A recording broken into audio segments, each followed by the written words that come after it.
So we're driving the Citroen C5 Aircross today. This is the French car maker's entry into India. They were supposed to have come middle of last year, but things didn't work out very well for them because 2020 didn't work out very well for anybody. But now this is in the market. It's going to be launched in March. Prices announcement will be in March. And frankly, we are driving the Feel variant. Now the Feel is not the top end. It has a halogen headlights. It doesn't have the panoramic sunroof, and it doesn't have a few other features here and there like the automatic opening tailgate, but everything else is the same.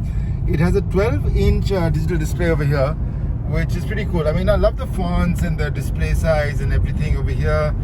The 8-inch screen is a bit small for class, but I like these, these rectangular shaped EC louvers. It's very nice. I mean, everything about this car looks and feels quirky. There are some other quirks though. For example, the bonnet release is on the side of the passenger door.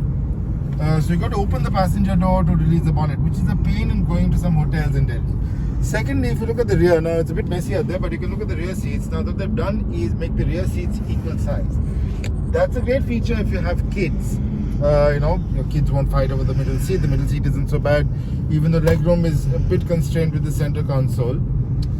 But the problem is, and this I must thank Yogendra for pointing this out to me, is that if you are driven around, as many Indians are, and particularly for a car that will probably cost around 30 lakhs, you want a nice big rear seat.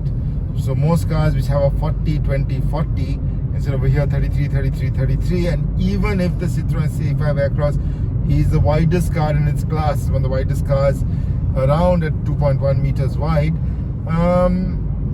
you are a bit cramped. This actually feels like an airline bench, 737 airline bench, and the middle seat is still not the best seat to be because you get cramped.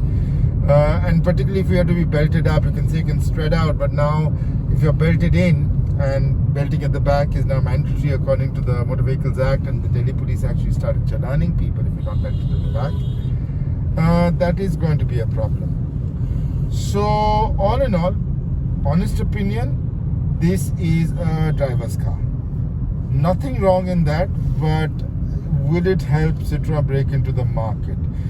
Citroen is also going to be going up in terms of length and price against its new sister company, because now Citroen has merged with Fiat Chrysler. Citroen Peugeot PSA Group have merged with Fiat Chrysler to form what you call as Stellantis. So Stellantis is now a huge group, and now Fiat Chrysler, so Jeep, is a sister company of Citroen. So that should be an interesting play going forward. Let's see how that works out for everybody involved. This car is interesting to drive. I generally enjoyed the drive. 175 horsepower in the diesel engine. Nothing great, but in sport mode it can get its job done. But yeah, it's a comfortable city and highway cruiser. What is very unique about this car is they call it the comfort class drive. The suspension is fabulous. It's also got great NVH. I mean, you can barely hear the noise outside you, and this is on the Delhi-Gurgaon Expressway. This is a noisy road, lots of traffic, lots of people blowing their horns and blaring everything, and it's quiet inside this car. Surprisingly and comfortably quiet.